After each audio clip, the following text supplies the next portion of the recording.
गांव के किनारे एक पुराना खंडहर सा महल था जिसे सभी लोग छाया महल के नाम से जानते थे। कहा जाता था कि वहां एक चुड़ैल रहती है जो रात होते ही अपने तंत्र मंत्र से गांव वालों को परेशान करती है। फिर एक रात गांव के कुछ युवक और युवतियां साहस जुटाकर महल की ओर गए। उसमें से एक राधिका सबसे अधिक जिज्ञासु थी। उसने सुना था कि चुड़ैल के पास एक जादुई पत्थर है जो उसे अनंत शक्तियां देता है। राधिका ने ठान लिया कि वो उस पत्थर को खोज निकालेगी। फिर सभी लोग महल में प्रवेश करते ही चारों ओर सन्नाटा था। दीवारों पर पड़ी धूल और जाले डरावने लग रहे थे। जैसे जैसे वे भीतर बढ़े एक ठंडी हवा का झोंका आया और दरवाजे पीछे से बंद हो गया। फिर सबने एक दूसरे की ओर देखा।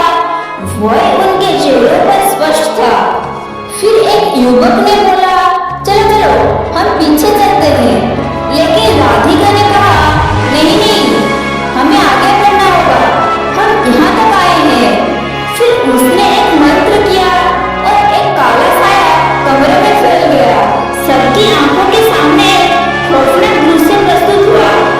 गांव के सभी लोग जो कभी उसे परेशान करते थे अब उसके सामने गिरते पड़े थे। राधिका ने उसे देखकर कहा, हमने जो किया उसके लिए हम माफी चाहते हैं। हमें आपकी शक्ति की जरूरत नहीं, बस हमें छोड़ दीजिए। चुड़ैल ने कुछ देर सोचा। अंततः उसने कहा, यदि तुम सच में सच्चे हो तो तुम मेरे गांव को बचाने का रास्ता खोल सकते हो। वो अचानक गायब हो गई और दरवाजा खुल गया। फिर गांव वापस लौटते समय सबने मिलकर तय किया कि वे अब कभी किसी को नहीं डराएंगे। चुड़ैल ने उन्हें एक सबक सिखाया था और वे समझ गए थे कि डर से नहीं बल्कि प्यार से जीना ही असली ताकत है।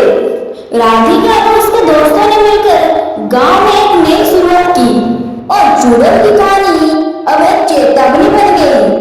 अब